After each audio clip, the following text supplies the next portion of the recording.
Moi! Mä oon Henna Perkkiö ja tää on Feminine Flow podcast.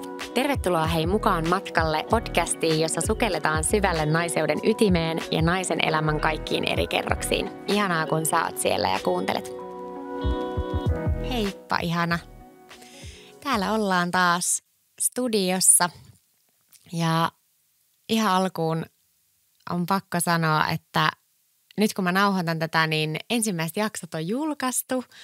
Ja miten jännittävää se oli, mutta haluan kiittää sua, että sä oot kuunnellut ne jaksot ja teitä kaikkia, ketkä olette kuunnellut niitä jaksoja. Mä oon ollut tosi yllättynyt siitä määrästä ihmisiä, mitkä on ottanut tämän podcastin jotenkin omakseen heti alusta ja lähtenyt kuuntelemaan näitä. Että siellä on 2 jaksoa nyt julki tässä hetkessä ja tällä hetkellä mä julkaisen joka perjantai ja toki koska on mun podcasti, niin pidätän oikeuden siihen, että voin vaihtaa päivää tai voin vaihtaa julkaisuajankohtaa, mutta tällä hetkellä tuntuu hyvältä se, että joka viikko tulee 1 jakso ulos ja mulla on luvassa myös aivan mielettömiä vieraita tulevina viikkoina ja tänäänkin mä saan tänne en tässä jaksossa, mutta myöhemmin saan naisen vieraaksi, joten luvassa on kaikkea ihanaa tämän podcastin tiimoilta. Eli kiitos kun ootte siellä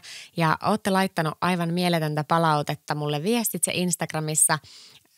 Laittakaa ja saatte laittaa aina palautetta, saatte laittaa ajatuksia, saatte laittaa kysymyksiä, saatte laittaa fiiliksiä ja ihana myös, jos tägäätte niitä teidän kuunteluhetkiä. Musta on ollut mahtava nähdä, miten tämä podcast on ollut mukana lenkillä ja suihkussa ja ruokaa laittaessa ja jossain ihanissa omissa hetkissä. Mä itsekin tykkään kuunnella podcasteja monissa eri tilanteissa ja jotenkin se tuntuu ihanalta, että ihmisillä on minut siellä korvassa aina eri hetkissä niiden elämässä. Eli kiitos siitä ja kiitos sulle, mitä nöyrin kiitos, että oot kuunnellut ja oot laittanut palautetta. Ja jos sä haluat tukea tätä podcastia, niin Spotifyssa voi laittaa sieltä arvosteluja. Eli sä voit käydä laittamassa tähtiä tälle podcastille. Se kaikki auttaa tätä sanaa leviämään ja tietoisuutta leviämään tästä podcastista. Ja myöskin sieltä voi painaa, että seuraa sieltä podcastin etusivulta. Eli käy seuraamassa ja käy antamassa tähtiä ja jätä palautetta. Ja jos haluat, niin jaa myös somessa. Tägää mut henna.perkkiö ja @feminineflowpodcast. Ja te olette myös ehtinyt laittaa ensimmäisiä toiveita jaksojen aiheista ja musta sekin on aivan ihana kuulla, että mistä te haluatte kuulla lisää ja oikeastaan tämä jakson aihe oli 1 toive, mutta tämä on myöskin tosi ajankohtainen aihe mun elämässä tällä hetkellä, joten tänään mä haluan puhua äitiydestä.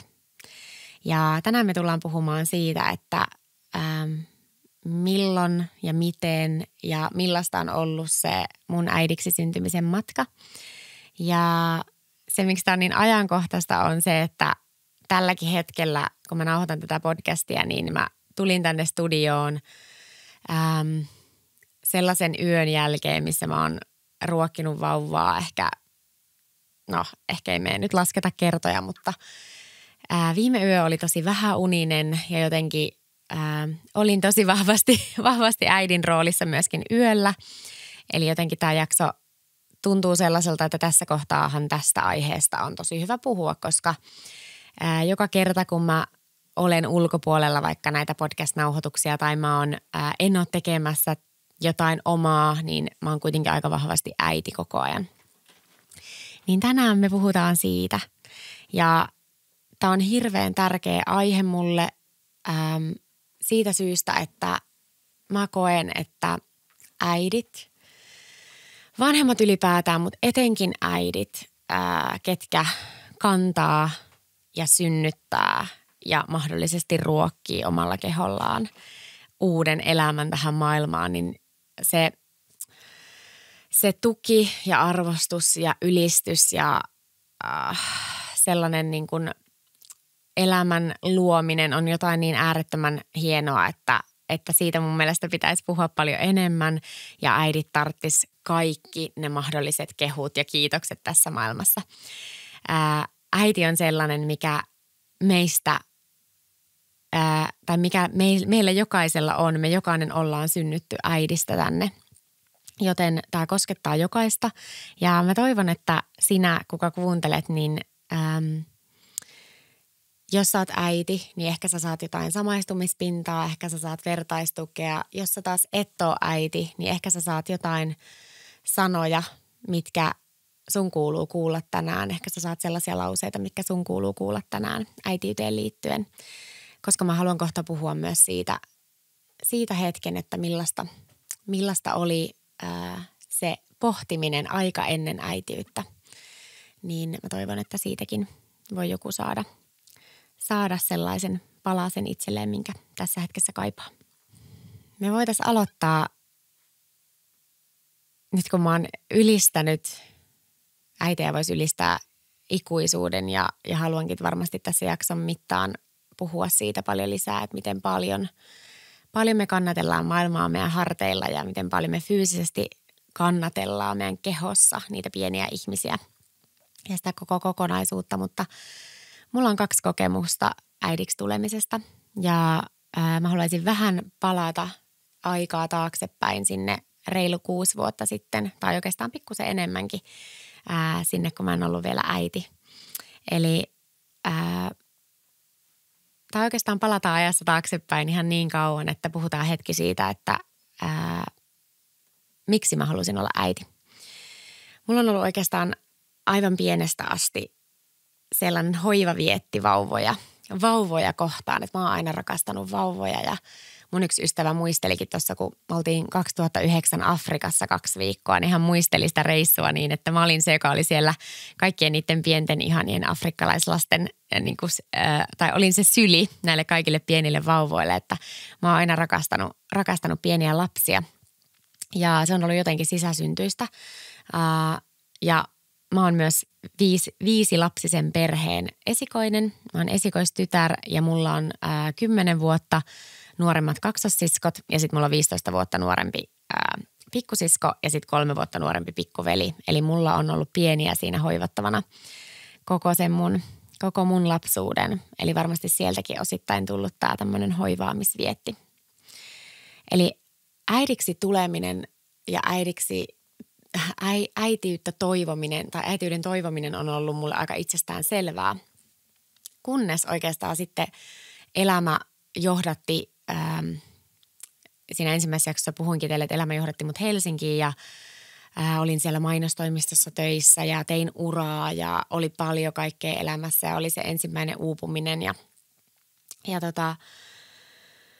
siinä kohtaa, kun me mentiin naimisiin mun puolison kanssa, niin toki alkoi tulla luontevasti näitä kyselyitä ihmisiltä, että toivotaanko lapsia ja minkälainen on meidän niin kuin toive sen suhteen.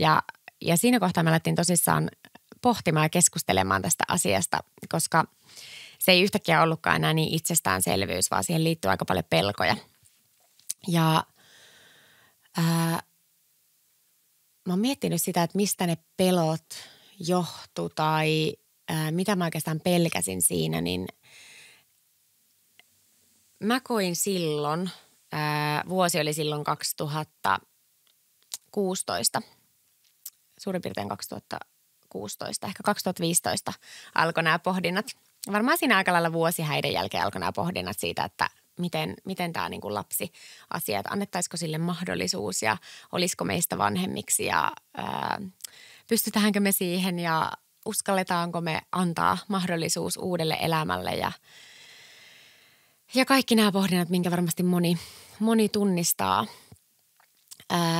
Ja tässä kohtaa mä haluan sanoa myös sen, että se, että pohtii sitä, että onko valmis vanhemmaksi, niin mehän usein halutaan suunnitella kaikkea, mutta niin kuin moni tietää, niin lapsia ei voi suunnitella, vaan ne on mitä suurin lahja meille ja vaikka me pohditaan sitä asiaa, että ollaanko me valmiita vanhemmiksi, niin mehän ei koskaan tiedetä, että miten asiat menee sen jälkeen, kun me päätetään antaa se mahdollisuus sille.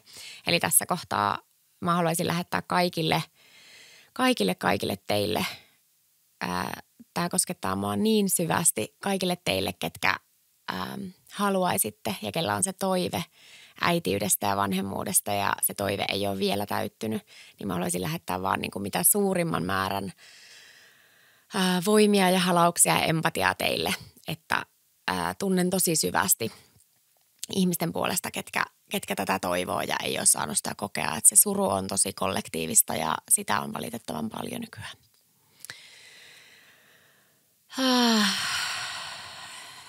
Joo, mutta me joka tapauksessa silloin oltiin sellaisia vajaa 30-vuotiaita nuoria Helsingin Kalliossa ja meillä oli menevä elämä. Tehtiin töitä, nähtiin paljon ystäviä, matkustettiin, mentiin aika paljon. Niin pohdittiin sitä, että muuttuuko elämä täysin, että menetetäänkö me se kaikki, mikä meillä on. Ja mitä siitä elämästä sitten tulee. Ja ehkä tämä ajatus, niin kuin mä tuossa äsken sanoin, niin olen pohtinut sitä, että mistä se ajatus ja se pelko siihen tuli, koska kaikki ei varmasti samaistu tähän. Mutta mun ympärillä ja ehkä siinä kohtaa mun omassa kuplassa, somekuplassa ympärillä olevilta vanhemmilta mä olin ehkä kuullut enemmän sellaista narratiivia vanhemmuudesta ja äitiydestä, että se on jokin sellainen asia, joka muuttaa kaiken ja mä tulisin kaipaamaan sitä mun entistä elämää.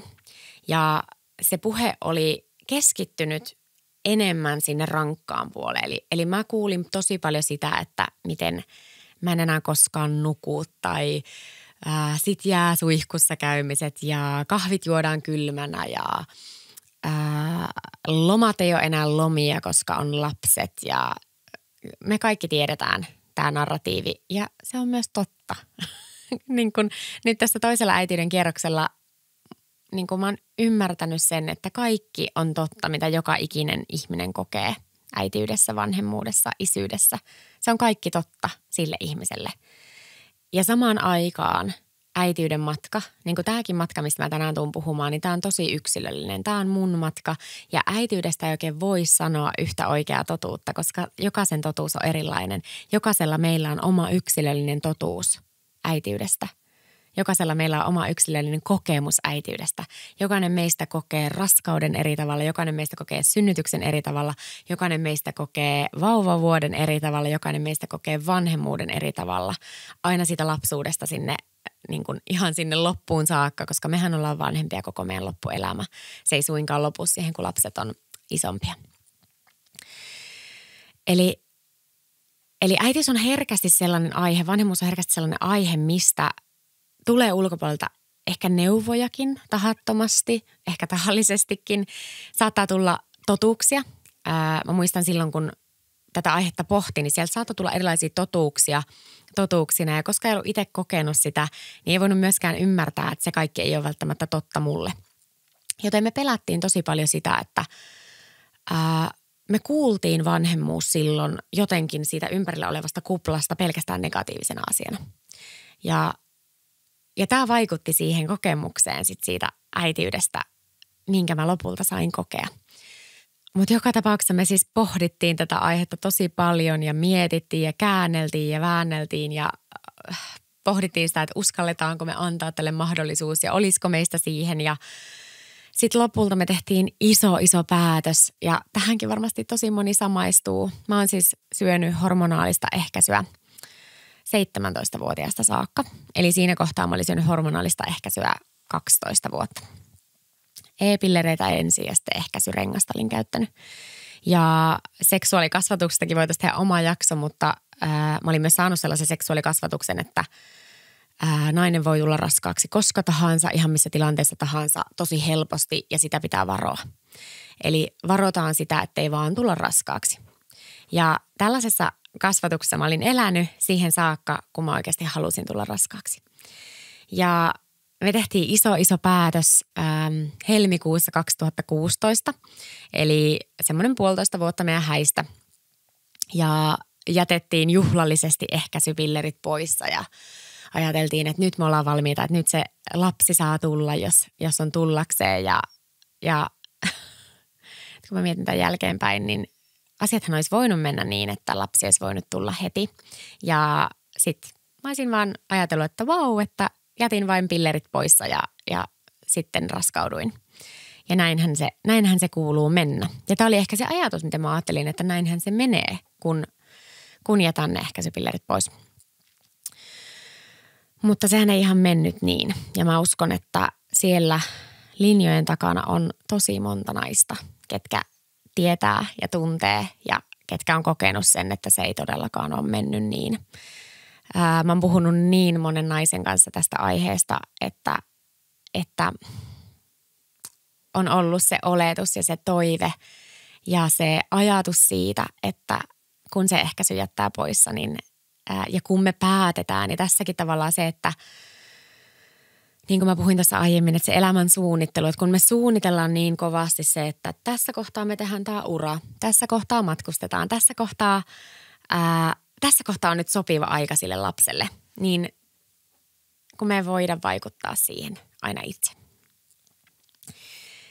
Niin haluan vaan lähettää sinne sulle, kuka koet tämän saman, että tiedän miltä se tuntuu.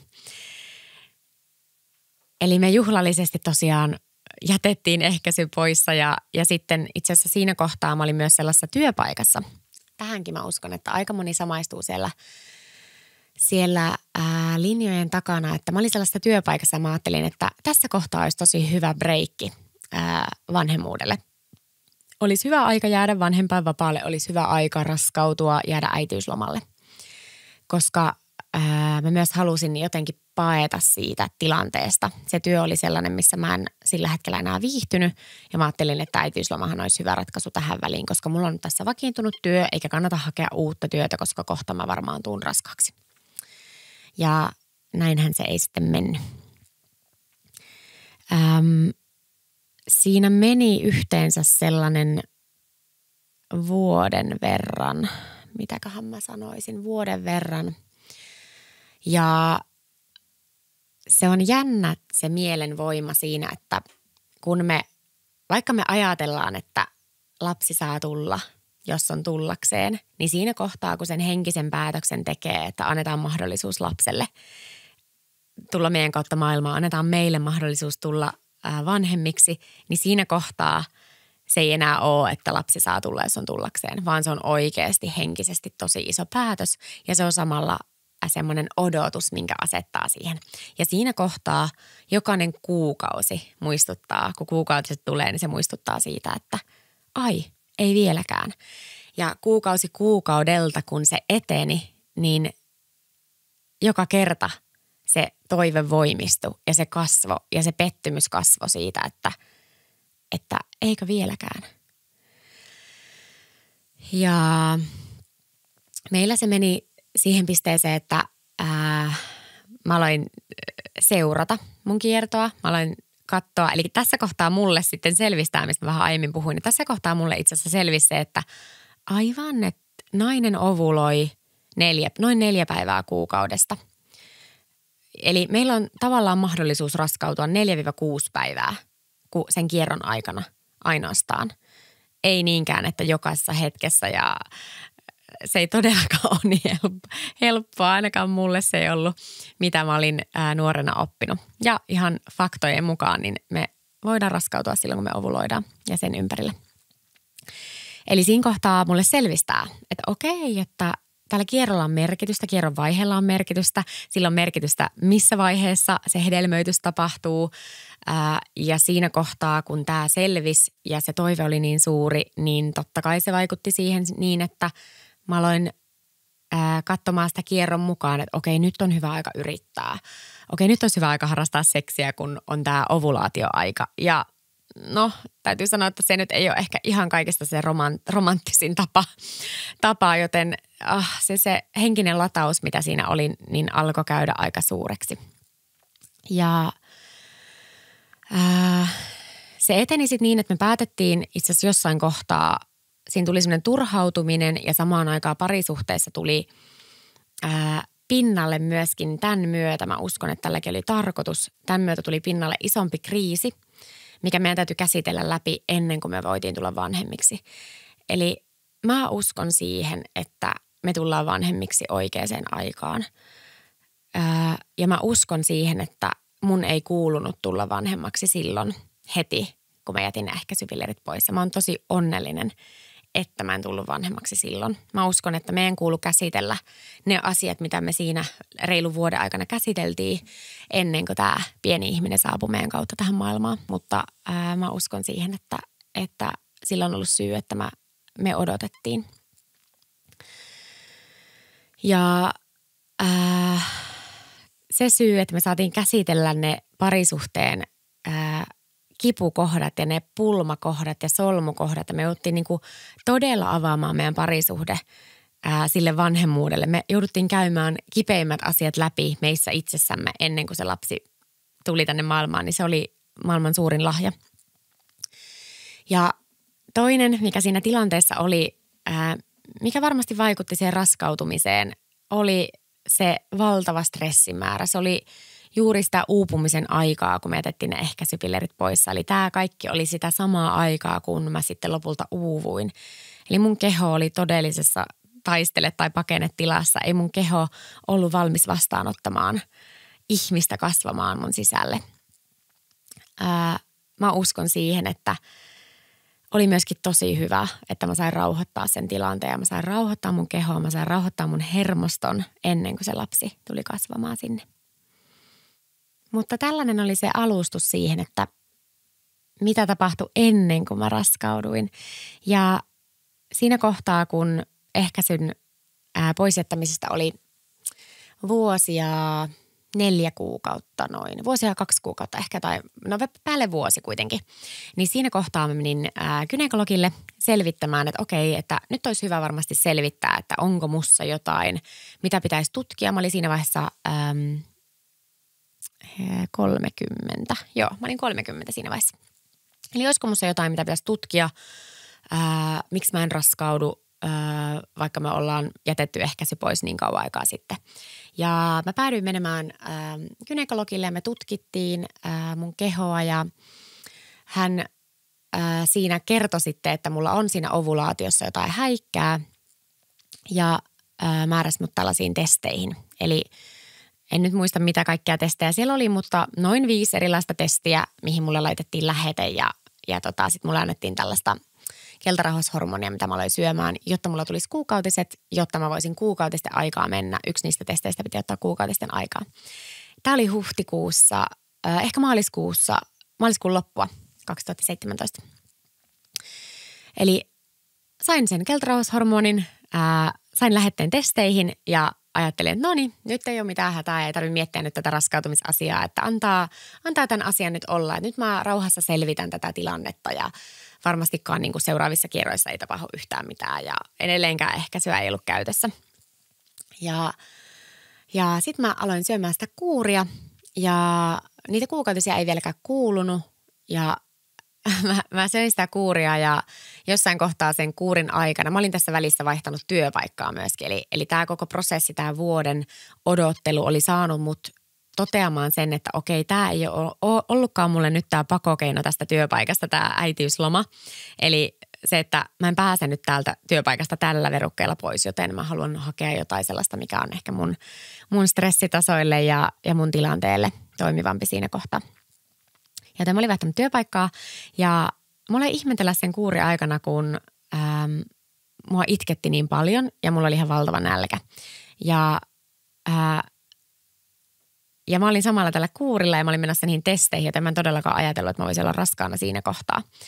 Eli tää tuli vähän puskista silloin, vaikka me oltiin odotettu sitä yli vuosi, mutta silti siinä kohtaa mä olin jotenkin laittanut sen mun mielessä taka-alalle. Ja olin sillä kuurilla, jotta ne kuukautiset tulisi. Ja sitten mä päädyin tekemään raskaustestin, koska ne mun oireet oli niin hämmentäviä, kun nenäliinapaketteja kului monta illassa ja löysin itteni syömästä kanankoipia ja vuohenjuustolevitettä ja siinä kohtaa mä mietin, että tämä ei ole ehkä mulle ihan se tyypillisen iltapala, että ehkä mä voisin tehdä sen raskaustestin ihan varalta. Ja muistan sen hetken kuin eilisen, kun tein sinä yhtenä aamuna raskaustestin ja se oli positiivinen ja mä olin niin valtavan onnellinen. Todella yllättynyt, koska siinä kohtaa mä niin kuin vähiten odotin sitä, koska mullehan oli just kerrottu lääkärissä, että mä en ovuloi. Eli miten mä ihmeessä voisin tulla raskaaksi, kun mä en ovuloi.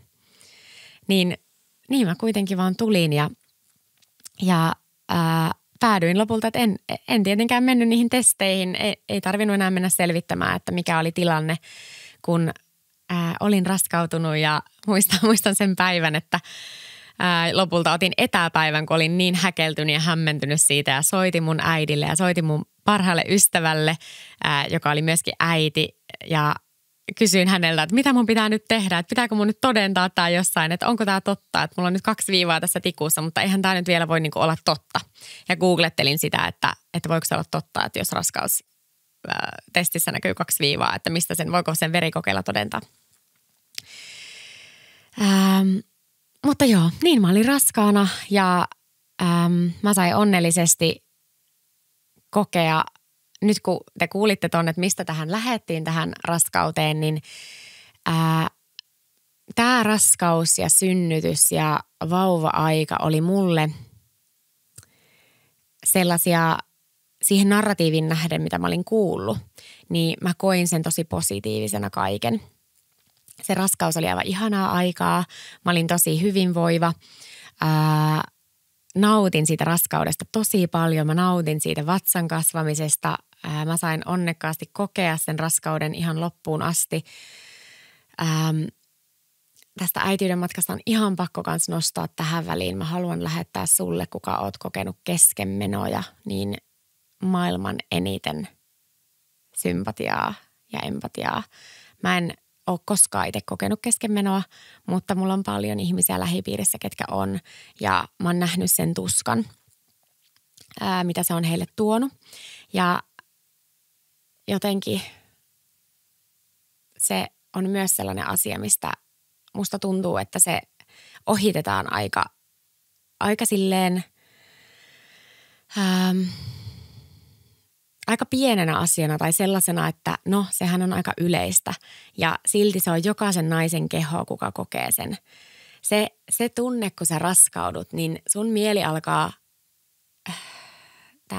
liikuttaa mua sen takia, koska kun raskautuu, niin oma mieli alkaa jo miettiä sitä. Se näkee sen itsensä äitinä. Se alkaa miettiä sitä, että oi minkäköhänlainen vauva mulle tulee, onkohan se tyttö vai poika. Me alkaa miettiä niin kuin mahdollista kumppania itseä vanhempana, alkaa miettiä synnytystä, alkaa laskea siihen, että okei se laskettu aika on tossa, meidän elämä tulee olemaan silloin tällaista, tuolla mä jään töistä pois. Se alkaa niin kuin laskelmoida sitä, vaikka sä et tietoisesti haluaisi tai tietoisesti tekisi sitä, niin mulla ainakin niin kuin se oli niin vahvasti jo heti sitä alusta lähtien, mun koko elämä muuttui. Niin mä haluan vaan lähettää niin paljon empatiaa jokaiselle keskenmenon kokeneelle, koska se on jokaiselle naiselle tosi iso tragedia joka tapauksessa. Se, että sun keho on kantanut sitä pientä ja sitten se joutuu luopumaan siitä. Ja sun keho on kantanut sitä unelmaa siitä ja sitä toivetta ja se joutuu luopumaan siitä. Niin tässä pieni huomion osoitus teille, sulle, kuka oot sellaisen kokenut. Koska teitä on paljon, senkin tiedän. Joka neljäs nainen on kokenut keskenmenon ja perhe, myöskin isät tietenkin. Mutta mä sain kokea sen raskauden ja mä olin itse asiassa siinä kohtaa mä en tiedostanut keskenmenoa ja mulla ei ollut hirveästi ollut ympärillä. Niitä mulla oli ollut yhdellä ystävällä keskenmenoa, mutta siitä ei ehkä puhuttu niin paljon ja ehkä mun ystävät ei ollut vielä saanut lapsia siinä kohtaa, niin näitä keskenmenoja ei ollut niin paljon. Niin mä olin jotenkin aika naivikin siinä kohtaa. Mä en edes ajatellut, että se voisi mennä kesken. Mä en edes ajatellut mitään riskejä. Mä elin todella onnellisena ja laitoin Instagramiin mun vatsasta kuvia ja kerroin siellä heti, kun oli mahdollista ja laitoin ultrakuvia sinne ja mä nautin siitä raskaudesta ihan älyttömästi. Mä olin niin onnellinen ja meillä oli myöskin ihana tilanne siinä kohtaa mun kumppanin kanssa, että me oltiin käyty sen kriisin myötä meidän parisuhdetta läpi ja käytiin tosi paljon keskusteluja liittyen vanhemmuuteen ja käytiin keskusteluja siihen, että millaisia vanhempia me halutaan olla, miten me halutaan hoitaa sitä vauvaa, miten me halutaan jakaa sitä vanhemmuutta.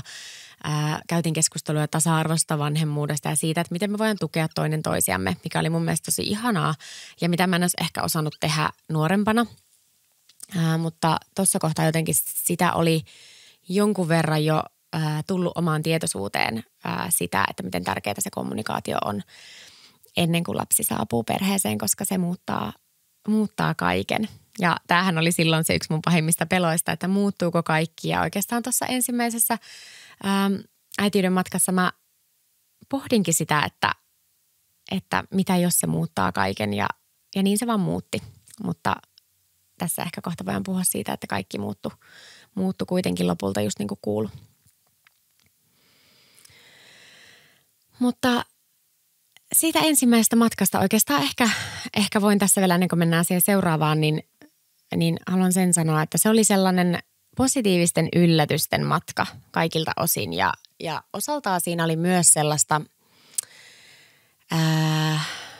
tämä on musta sellainen piirre, minkä mä oon tunnistanut monissa muissakin asioissa ja oikeastaan yksi piirre, mikä ehkä johti silloin aikoinaan uupumukseenkin, mutta sellainen näyttämisen halu. Eli jos joku sanoo mulle, että joku asia on vaikeaa, niin mä haluan todistaa sen, että itse asiassa se voi mennä tosi hyvin. Ja siinä oli sellaista, vaikka meillä meni kaikki tosi hyvin, mutta siinä oli sellaista näyttämisen halua, ehkä semmoista todistamista siihen, että tämä vanhemmuus voi olla näin ihanaa. Ja se on totta myös, mutta se jollain tavalla sai mut välttelemään niitä vaikeita tunteita. Mä oon nyt jälkikäteen pystynyt reflektoimaan sitä vanhemmuuden matkaa, että mä tosi paljon halusin puhua siitä positiivista vanhemmuudesta, koska mä olin kuullut niin paljon sitä narratiivia siitä negatiivisesta puolesta. Niin mä halusin vahvistaa sitä kaikkea hyvää, mitä siinä vanhemmuudessa on. Ja siinä oli niin paljon hyvää. Siinä oli niin paljon sellaista, mistä mä totesin silloin, että miksi näistä ei puhuta enemmän. Ja sitten taas mä tiedän vanhempia ja äitejä, ketkä kokee taas, että ne kuulee pelkästään sitä positiivista puolta. Ja sitten ne menee siihen äitiyteen ja se tulee tosi paljon yllätyksenä se, että kuinka rankkaa se myös on ja intensiivistä. Mutta meille se ensimmäisen vanhemmuuden kokemus ja ensimmäinen äitiyden kokemus oli todella positiivinen yllätys. Kaikki meni siihen narratiiviin nähden tosi hyvin ja se oli tosi ihanaa ja me nautittiin tosi paljon siitä vauvasta ja mä nautin tosi paljon sitä vauvavuodesta. Mun synnytys oli ihan mieletön kokemus. Synnytyksestä varmasti tuun puhumaan lisää myöhemmin, mutta mä olin lähtenyt synnytyspelkoisena ja olin toivonut itselleni sektiota siihen, että mä lopulta päädyin kokemaan tosi voimaannuttavan synnytyksen. Ja mä voin laittaa tästä Instagramiin, vaikka mulla on se mun ensimmäinen synnytystarina. Mä oon ollut itse vieraana podcastissa kertomassa sen, että jos siellä on sellaisia äitejä, tulevia äitejä, ketä kiinnostaa synnytystarinat, niin se tarina löytyy podcastista Spotifyssa. Mutta joo, se kokemus oli positiivinen. Raskaus, synnytys, vauvavuosi ja raskautuminen ei ollut niin helppoa kuin olin kuvitellut, mutta olin onnekas ja me saatiin meidän ensimmäinen poika tammikuussa 2018. Ja siitä on nyt tammikuussa 6 vuotta. Tammikuussa 2024 tulee 6 vuotta hänen syntymästä. Ja äitiyden matkahan ei suinkaan pääty vauvavuoteen, vaan mä oon saanut elää äitiyden matkaa hänen kanssaan nyt 6 vuotta. Ja siinäkin on tapahtunut isoja asioita sen aikana, että miten mä oon muuttunut äitinä, miten me ollaan muututtu vanhempina mun miehen kanssa, miten meidän dynamiikka on muuttunut, mitä meidän parisuhteessa on tapahtunut ja miten se on vaikuttanut siihen vanhemmuuteen. Ja yksi iso teema, mistä haluan puhua, niin mikä on mulla vaikuttanut siihen vanhemmuuteen, on ollut meidän elämän hidastuminen tähän Ouluun muuton myötä. Koska mun toinen uupuminen, niin kuin mä kerroin siinä ensimmäisessä jaksossa, niin tapahtui silloin, kun mun ensimmäinen poika oli 2-vuotias. Ja se vanhemmuus on myös hyvin erinäköistä silloin, kun on uupunut. Ainakin mulla se oli sitä. Ja mä en pystynyt olemaan niin paljon läsnä. Mä en pystynyt olemaan niin kärsivällinen. Mä en pystynyt kohtaamaan sen lapsen tunteita, koska mä en pystynyt kohtaamaan omia tunteita. Mä olin niin lukossa itse sen kaiken kanssa, mitä mulla oli siinä pöydällä, että miten mä olisin voinutkaan siitä antaa jollekin pienelle ihmiselle. Eli yksi isompia käännekohtia mun vanhemmuudessa äitiyden matkassa on ollut se, kun me muutettiin tänne Ouluun ja sitä kautta tilaa tuli enemmän elämään. Ja toki sitten tämä koko matka, tämä itse tutkiskelun matka ja henkisen kasvun matka, mitä on tehnyt, niin se on vaikuttanut ihan valtavasti. Ja siitä ehkä kohta lisää, kun puhun tuosta toisesta kierroksesta äitiyttä, mitä on nyt takana vajaa 9 kuukautta. Joo, sellainen lyhykäisyydessään ensimmäinen äidiksi tulemisen, äidiksi syntymisen matka. Ja mä oon maailman kiitollisin siitä, että mä oon saanut kokea tämän äidiksi syntymisen matkan. Ja mä oon saanut kokea sen vanhemmuuden ja mä oon saanut kokea sen, miten he on kasvattanut mua.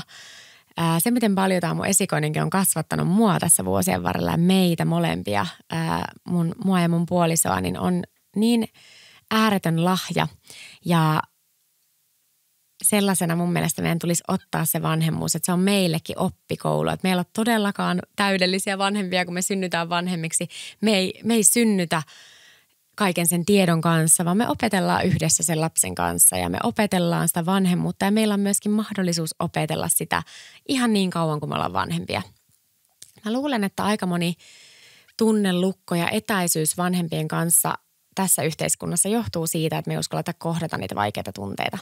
Koska silloin, jos meillä on syyllisyyden tuntoa tai häpeää tai huonoa omaa tuntoa siitä, millaisia vanhempia me ollaan oltu, niin on paljon helpompi laittaa sellainen muuri siihen väliin ja ottaa etäisyyttä, kuin sitten mennä lähelle ja kohdata se, että hei, silloin rakas lapseni, kun sä olit pieni, niin vaikkapa minä omasta kokemuksesta, että mä olin uupunut ja mä en voinut olla silloin sellainen äiti, mitä mä olisin ehkä halunnut olla mun 2-vuotiaalle lapselle. Mä en voinut kohdata hänen tunteita niin hyvin, koska en mä kohdannut omiakaan. Joten jos mä jotain toivoisin kaikille äideille ja vanhemmille, niin sellaista armollisuutta ja sitä, että oikeasti meillä on aina se seuraava hetki. Meillä on aina se huominen, meillä on aina ensi vuosi, meillä on aina uusi päivä, meillä on aina uusi hetki. Että ei meidän tarvitse pyrkiä täydellisyyteen siinä ja sitten jos me ei pystytä siihen, niin heittää hanskoja tiskiin. Mutta joo, äitiyden matkaa saatiin kokea vanhemmuuden matkaa tämän esikoisen kanssa 5 vuotta ennen kuin sitten syntyi tämä meidän toinen ihana vauva, joka on tällä hetkellä päivää vaille 9 kuukautta. Ja hän on tosiaan mua viime yönä vähän valvottanut, koska hän nukkuu mun kainalossa edelleen ja olisi joskus hauska, kun joku nauhoittaisi videokuvaa meidän öistä, kun hän varmaan painii siinä mun päällä ja sitten me syödään 10 kertaa yössä ja viime yö oli sellainen. Osa öistä me kyllä nukutaan tosi hyvin, että ei ole aina tällaista, mutta nyt viime yönä olen nukkunut tosi vähän. Mutta tämä matka oli sitten hyvin erilainen, jos mietitään tuota ensimmäistä. Se, missä mulla oli se kokemus siitä, että raskautuminen kesti sen yli vuosi ja 2 kuukautta, vuosi ja 4 kuukautta, niin tämä raskautumisen matka olikin sitten vähän erilainen. Sen jälkeen, kun meidän esikoinen syntyi, niin mä oon ollut aika tosi kiertotietoinen. Mä oon tiennyt, milloin mä ovuloin, mä oon tiennyt, missä me mennään mun kierron kanssa. Mun kierto on tasoittunut, mä en ole sen jälkeen käyttänyt hormonaalista ehkäisyä, vaan mä oon seurannut mun kiertoa ja me ollaan niin kuin sen myötä mun puolison kanssa, jos nyt voi sanoa ehkäistä, se kaikki me tiedetään ja siellä jos joku kuuntelet, niin tutustu luonnolliseen kiertotietoisuuteen, mutta sitä kuitenkin noudatettiin ja 4 vuotta siihen viime kesäkuuhun 2022 asti oltiin molemmat sillä kannalla, että vielä ei ole aika meidän perheeseen tulla lisää lapsia. Että siellä jotenkin oli se oma uupumuksen kokemus ja se oma hyvinvointi paino tosi suuresti vaakakupissa, koska mä olin kokenut sen, että miltä tuntuu olla uupunut ja äiti samaan aikaan. Jotenkin mä koin, että mun keho ja mieli ei ole valmis toiseen lapseen. Ja niin kuin tässä alussa puhuttiin, niin aina ei voi suunnitella, mutta jotenkin se oli vaan enemmän ei, jolloin mun mielestä, jos se on enemmän ei, niin mun mielestä jokaisen ihmisen olisi hyvä käydä se keskustelu itsensä kanssa, että mikä on se syy, miksi haluaisi lapsen tuoda tähän maailmaan itsensä kautta. Ja sitä me pohdittiin paljon ja siinä meni lopulta se reilu 4 vuotta ennen kuin sitten se viesti tuli todella selvästi ja niin kuin salama kirkkaalta taivaalta se viesti vaan saapui muhun, että nyt on aika. Ja kun mä sanoin, että nyt on aika, niin mä menin kotiin ja sanoin, että hei, musta tuntuu, että nyt on aika antaa mahdollisuus lapselle, jos on tarkoitus, että lapsi syntyy vielä meidän kautta tähän maailmaan, toinen lapsi. Ja niin me päätettiin antaa sille mahdollisuus ja mikä tarkoittaa meidän kohdalla, että sitä ei ollut hormonaalista ehkäisyä tällä hetkellä. Eli mun kierto oli tosi tasapainoinen. Mä olin myös tehnyt tosi paljon töitä mun hormonitoiminnan kanssa. Kiitos vaan Jennika Salmela, viime jakson vieras. Niin olin tehnyt tosi paljon töitä hormonitoiminnan kanssa ja oman hyvinvoinnin kanssa, oman holistisen hyvinvoinnin kanssa. Mieli ja keho oli enemmän tasapainossa kuin koskaan. Joten oli mun ajatuksissa oli ihana hetki antaa sille mahdollisuus. Mulla oli se voimavaroja siihen. Niin me annettiin mahdollisuus siihen ja jotain todella yllättävää meille tapahtui. Eli ensimmäisestä kierrosta sitten tämä pieni ihminen ilmoitti tulostaan ja mä tulin raskaaksi siis ensimmäisestä kierrosta, mikä oli mahdollista.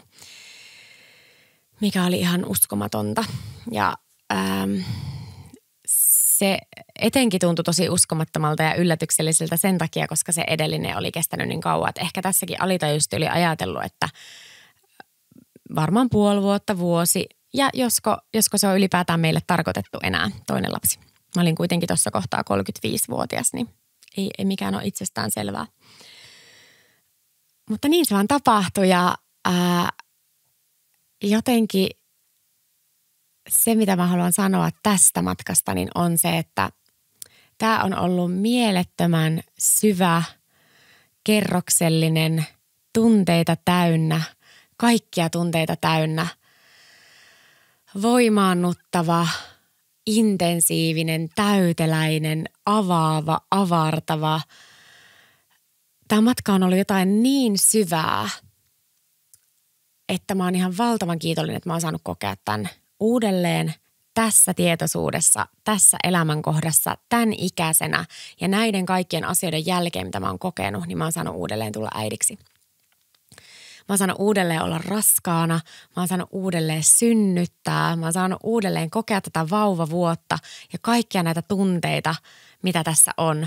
Ja tällä matkalla, tällä toisella äitiyden kierroksella, niin mä oon jotenkin avautunut sille, että mä haluan päästää kaikki tunteet tähän. Mä haluan päästää oikein niin kuin tutkailla ja möyhentää kaikkea sitä, mitä äitiys meissä herättää. Mitä tämä koko matka, se, että se alkaa siitä, että me raskaudutaan, niin mitä kaikkea tapahtuu kehossa ja mielessä sen aikana, niin se on jotain niin äärimmäisen hienoa. Se on niin kuin ihme, se on oikeasti ihme. Siis puhdas ihme, vaikka joka päivä täällä maailmassa syntyy lapsia, mutta se on puhdas ihme jokaisella kerralla. Ja se ihme, minkä mä oon saanut nyt kokea, kun mä oon oikeasti niin kuin pystynyt ymmärtämään ja olemaan kiitollinen siitä, että kuinka ihmeellistä se on, niin se on ollut jotain aivan mieletöntä ja mä oon siitä niin kiitollinen. Tässä ehkä huomaakin tämän, kun mä puhunkin tästä niin kuin ensimmäisestä äitiyden matkasta, mä puhun aika sen neutraalisti ja siitä niin kuin raskaudesta ja synnytyksestä, että se oli positiivista ja voimaannuttavaa, mutta sitten tämä toinen on ollut jotain niin kuin semmoista siis tajunnan räjäyttävää, semmoista niin kuin auki repivää ja jotenkin mulla onkin semmoinen olo, niin kuin mä olisin, että tavallaan se, kuka mä olin ennen tätä toista raskautta, niin se on niin kuin revitty tuosta päältä poissa semmoisena kerroksena ja heitetty jonnekin tuleen. Ja tämä ihminen, tämä nainen, tämä Henna on joku ihan eri kuin kuka oli silloin.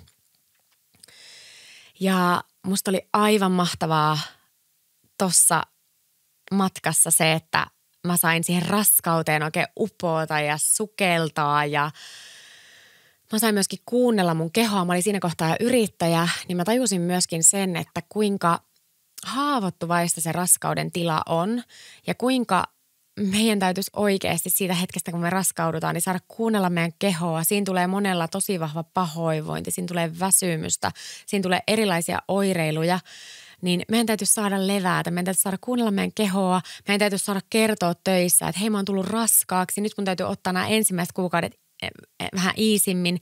Sen sijaan me ei kerrota yleensä niinä ensimmäisenä kuukausina kellekään, vaan me salataan se kaikki ja me yritetään sinnitellä siellä töissä. Me yritetään sinnitellä samalla tavalla kuin aina ennenkin. Ja eihän sen todellakaan pitäisi mennä niin. Mä huomaan just, että mulla olisi tästä asiasta ihan älyttömästi kerrottavaa. Niin kuin kaikesta tästä. Ja mä tuunkin tekemään jakson erikseen synnytyksestä. Mä tuunkin tekemään odotusajasta erikseen jakson. Ja mä tuun tekemään varmasti niin kuin lisää jaksoja vanhemmuudesta myös. Mutta tää olkoon sellainen niin kuin lähtölaukaus sille ehkä, että miksi nämäkin teemat on mulle niin intohimoisia. Niin on sen takia, että se on oikeasti pyhä tila. Se, että kasvattaa sisällään ihmistä. Ja sitä pitäisi kohdella niin. Se, että joissain kulttuureissa, kun nainen raskautuu, niin se on oikeasti pyhä tila. Ihmiset hoivaa sitä, ne tuo sille kaikkea. Ne, niin kuin, se raskaana oleva nainen on oikeasti niin kuin pyhyyden ilmentymä. Ja niin sitä pitäisi kohdella tässäkin yhteiskunnassa. Ja musta on aivan mieletöntä nähdä, miten nämä teemat raskaudesta, voimaannuttavasta synnytyksestä ja synnytykseen valmistautumisesta on noussut viime vuosien aikana. Miten teemat postpartumista on noussut viime vuosien aikana. Postpartumista pitää ehdottomasti tehdä oma jaksonsa, koska se aika myös, mikä tapahtuu silloin synnytyksen jälkeen, niin se tuki ja yhteisöllisyys ja hoiva, mitä se äiti nimenomaan kaipaisi, on jotain niin suurta ja siihen mä haluan itse omalla työlläni pystyä vaikuttaa, että mä jaan sitä tietoisuutta. Ja niin mä oon paljon jakanutkin Instagramissa siitä tietoisuutta, että miten paljon me voitaisiin yhteiskuntana ja ystävinä ja perheinä tukea sitä äitiä, koska kun me tuetaan sitä äitiä, niin me tuetaan sitä lasta ja me tuetaan sitä koko perhettä. Kaikki se hoiva, mikä me laitetaan siihen äitiin, niin se vaikuttaa suoraan siihen vauvaan ja se vaikuttaa siihen perheeseen. Eli oikeasti kaikki fokus vaan siihen äitiin, koska äitin ja vauvan hermostot on täysin linkissä toisiinsa. Jos äiti on stressaantunut ja uupunut, niin se vauva reagoi. Ja tämä on tosi vaikea teema, koska itsekin tiedän sen, että kun vauva on vaikka itkunen, niin en mä halua kuulla sitä, että mun pitäisi hoivata itseä, koska se syy ei todellakaan ole mussa. Mutta se on ehkä antanut mulle semmoisen voimaannuttavan viestin siinä kohtaa, kun mä oon ymmärtänyt sen, että äidin ja vauvan hermostot on yhtä. Niin se on antanut mulle sellaisen voimaannuttavan vinkin siinä kohtaa, että nyt on aika hoivata minua, jotta mun vauvakin voisi rentoutua. Mutta tämä matka on ollut niin täynnä tunteita. Raskausaika oli aivan mieletön. Mulle järjestettiin ihan mielettömät Mother's Blessing-juhlat. Ja jos et tiedä, mikä on Mother's Blessing, sinä kuka kuuntelet, niin googlaa se. Muun muassa Maria Nudin on kirjoittanut tosi ihania artikkeleita ja muutkin kätilöt on kirjoittanut ihania artikkeleita niistä. Ne on siis aivan mielettömät äitiä hoivaavat odotusjuhlat. Vähän niin kuin baby showerin tilalle, mutta siinä keskitytään enemmän äitiin. Sitten mä sain kokea ihanan, todella voimakkaan ja voimaannuttavan ja transformatiivisen kotisynnytyksen veteen. Meidän vauva syntyi, mä otin itse hänet vastaan ja koppasin syliin ja että siitä kokemuksesta haluan ehdottomasti puhua joskus lisää. Siitä löytyykin mun Instagramista ihana video kun meillä oli upea valokuva ja Kirsi siellä kuvaamassa sen koko synnytyksen. Niin musta on jotenkin ihanaa, että mä uskalsin tässä raskaudessa ja vanhemmuuden matkassa sukeltaa jotenkin ihan täysillä tähän ja on ottanut kaiken irti. On järjestänyt niin kuin överin Mother's Blessingit ja ottanut kaiken hyvän vastaan. Mä kävin niin paljon raskausaikana hemmotteluhoidoissa, että mulla meni varmaan tuhansia euroja siihen, kun mä vaan päätin, että mä haluan pitää itsestäni niin hyvää huolta, jotta mä pidän huolta sitä vauvasta. Että nyt niin kuin tähän raskauteen laitetaan kaikki peliin ja niin kuin käyn hieronnoissa ja käyn vyöhyketerapiassa ja käyn hoidattamassa itteeni ja kaikkea kehollista osteopatiaa, ihania hoitoja. Ja samoin synnytyksessä mä päätin, että mä investoin siihen, että mä maksan kotikätilön meille ja mä maksan kaiken sen, mitä siihen liittyy. Sehän ei Suomessa kuulu valtion tuen piiriin, joten kaikki pitää hoitaa itse. Mutta mä päätin, että mä haluan, että se on sellainen seremoniallinen, pyhä, upea tapahtuma, missä on ruusun terälehet ja niin kuin kaikki mahdollinen. Ja siinäkin mä luotin siihen, että kaikki menee niin kuin kuuluu. Ja jos mun on tarkoitus kokea se, mä koen. Jos mun on tarkoitus päätyä sairaalaan, mä päädyn sairaalaan ja se on täysin fine. Synnytyksestä pitää puhua lisää tulevaisuudessa, koska se on just sitä, että me irtipäästetään siitä odotuksesta. Että meillä voi olla se ihana visio siitä, mitä se tulee olemaan, mutta silti meidän täytyy heittäytyä ja antautua siihen. Ja sitten tämä vauva-aika. Mä oon keskellä sitä vielä. Mä oon keskellä vauvavuotta ja tää on niin täynnä syviä tunteita. Tää on niin täynnä dualiteetteja. Semmoisia asioita, mitkä on sekä ja että. Mitkä on niinku samaan aikaan totta. Mulla voi olla totta samaan aikaan pakahduttava rakkaus ja samaan aikaan ihan valtava intensiivisyys. Samaan aikaan voi olla totta fyysinen, todella vahva kuormituksen tila ja samaan aikaan voi olla totta se, että rakastaa sitä vauvaa niin paljon, että niinku sydän räjähtää.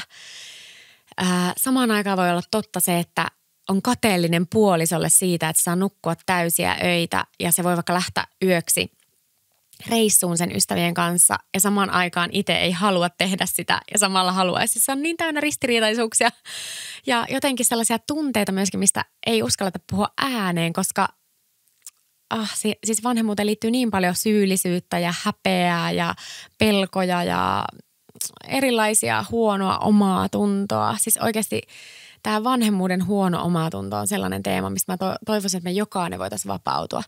Kun me jokainen voitaisiin vapautua siitä huonosta omasta tunnosta, siitä syyllisyydestä, niin me oikeasti voitaisiin jokaisessa hetkessä taas aloittaa puhtaalta pöydältä. Olla sellaisia vanhempia, mitä me halutaan olla. Ja sitten se, minkä mä oon oivaltanut tässä äitiyden toisella kierroksella, on oikeasti se, mistä mä äsken puhuin, on se, että kaikki lähtee siitä omasta hyvinvoinnista. Se, että me huolehditaan meidän tunnetyöskentelystä, me huolehditaan meidän mielestä, me huolehditaan meidän kehosta, me huolehditaan, että me saadaan hoivaa ja ravintoa ja unta, sen mitä pystyy tukea meidän läheisiltä, niin se on niin tärkeää. Ja mä tiedän myös sen, että sitä ei ole aina helppo pyytää, sitä tukea, niin jos sinä, kuka kuuntelet tätä, sulla on lähipiirissä pienten vauvojen vanhempia, niin ehkä sä saat tästä semmoisen kimmokkeen, että hei, tiedätkö, mä autan niitä nyt. Mulla on resursseja, mulla on voimavaroja. Mä käyn viemässä niille vaikka ruokaa tai tarvitsikohan ne apua vaikka pyykkien laittamisessa tai siivoamisessa tai haluaisikohan ne hetken levätä, jos raskiskohan ne antaa vauvaa hoitoon. Tämäkään ei aina ole se ensimmäinen, mitä me halutaan. Meillä on niin paljon siinä pöydällä, että me halutaan ehkä kaikkea sitä ulkopuolista hoivaa. Niin tämä on sellainen viesti, mikä mä haluan antaa kaikille, että se saattaa näyttää siltä, että sillä äidillä on kaikki hallussa. Ja mä menen alkaa itkeen, kun mä puhun tästä, kun tämä on niin tärkeä teema. Saattaa näyttää siltä, että sillä äidillä on kaikki hallussa ja se voi silti kaivata sitä hoivaa. Se voi silti kaivata sitä, että joku muu hoivaa häntä, kun hän hoivaa niin paljon.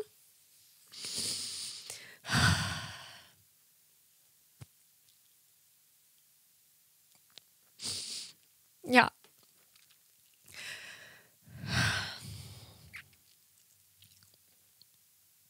että se vauva-aika on oikeasti tosi herkkää aikaa koko perheelle. Siinä syntyy uusiksi äiti, siinä syntyy uusiksi mahdollinen puoliso, mahdollinen isä, mikä dynamiikka siinä perheessä onkaan. On sitten itsellinen äiti tai on äiti ja isä tai on isä ja isä, on äiti ja äiti. Mutta joka tapauksessa se parisuhde syntyy aina uudelleen. Siinä syntyy koko perhe uudelleen ja se perhe on tosi haavoittuvaisessa ja herkässä tilassa. Vaikka ne pystyisikin hallitsemaan sen kaiken, vaikka ne pystyisi handlaamaan sen kaiken, niin oikeasti kaikki se tuki, mitä me voidaan antaa pienten lasten vanhemmille tässä yhteiskunnassa, on oikeasti sellaista hoivaa ja tukea meidän tulevaisuutta varten. Se kaikki vaikuttaa suoraan niihin pieniin lapsiin. Se, että me hoivataan sitä perhettä, niin me hoivataan niitä lapsia. Tästä ei voi puhua tarpeeksi. Tämä on niin tärkeä teema. Ja selvästi tosi paljon koskettaa. Mä oon myös tosi kiitollinen siitä, että mä oon saanut ihan äärettömän ihanaa tukea. Silloin kun oli postpartum-aika, niin sain valtavan ihanaa tukea. Tuli ruokalähetyksiä, tuli avun tarjoamisia ja on saanut tosi paljon ja on sitä tosi tosi kiitollinen. Ja mulla on ihan mahtava puoliso, jonka kanssa meillä on täysin avoin kommunikaatio siitä, että kun mä oon vaikka nukkunut viime yönä huonosti, niin hän tarjoutuu, että hän ottaa seuraavan yön. Hän voi nukkua vauvan kanssa tai hän voi antaa mulle päiväunet. Että sitä mä toivoisin jokaiselle, että jokainen me uskallettaisiin olla avoimia sen meidän haavoittuvaisuuden kanssa. Me uskallettaisiin olla avoimia sen meidän kuormitustilan kanssa, jotta ihmiset myös näkisivät sen todellisen tilan, että meidän ei tarvi aina pärjätä. Ja tästäkin mä puhuin paljon siinä ensimmäisessä jaksossa, että meillä on niin paljon ylisukupolvisia asioita, mitkä vaikuttaa tähän meidän vanhemmuuteen.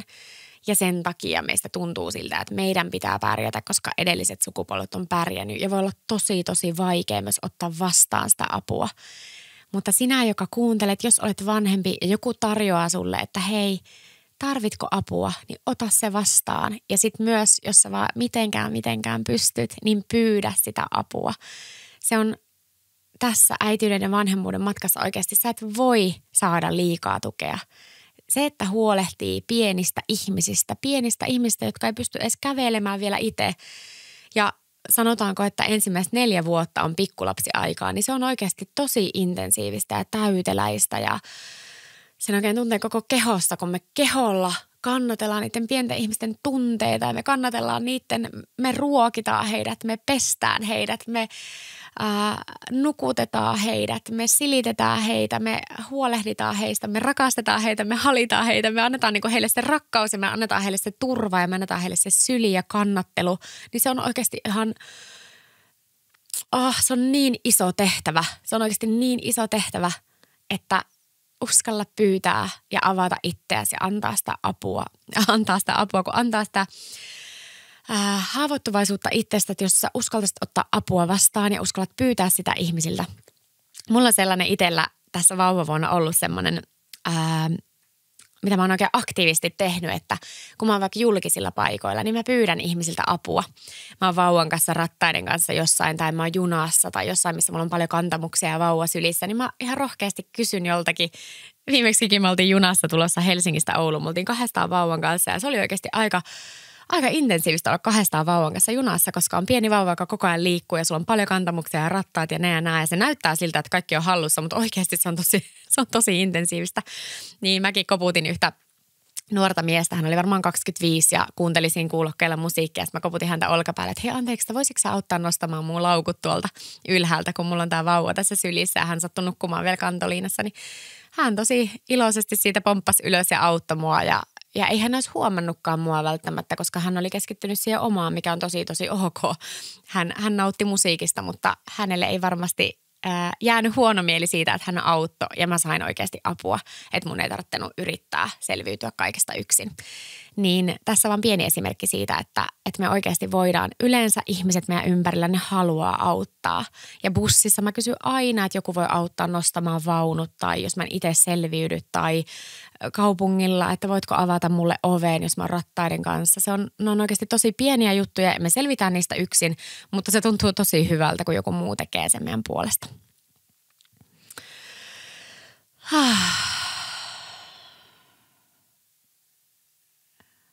Eli mulla on ollut 2 ihan mieletöntä, erilaista, opettavaista, kasvattavaa äitiyden matkaa, jota mä saan elää koko mun loppuelämän niin kauan, kun me ollaan lasten kanssa elossa.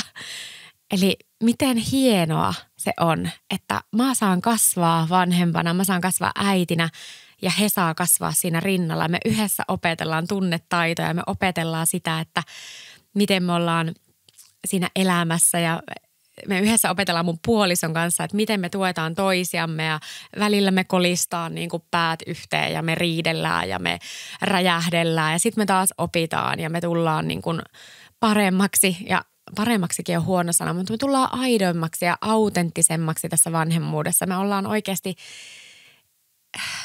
mä en näe vanhemmuudessa oikeastaan mitään tärkeämpää kuin se rakkaus ja läsnäolo.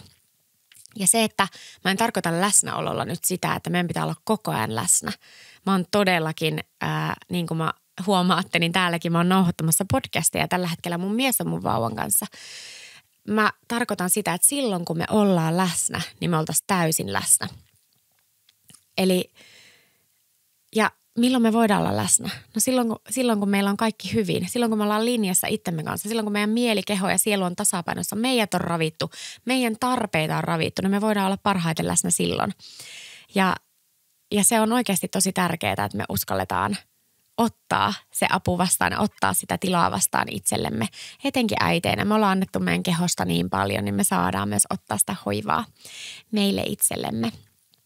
Niin ihana, kun mä sain jakaa sulle palasen. Tämä oli vaan pieni palanen näitä mun kahta erilaista äityyden matkaa ja sitä raskautumis, synnytys, vauvavuosi, pikkulapsiaika.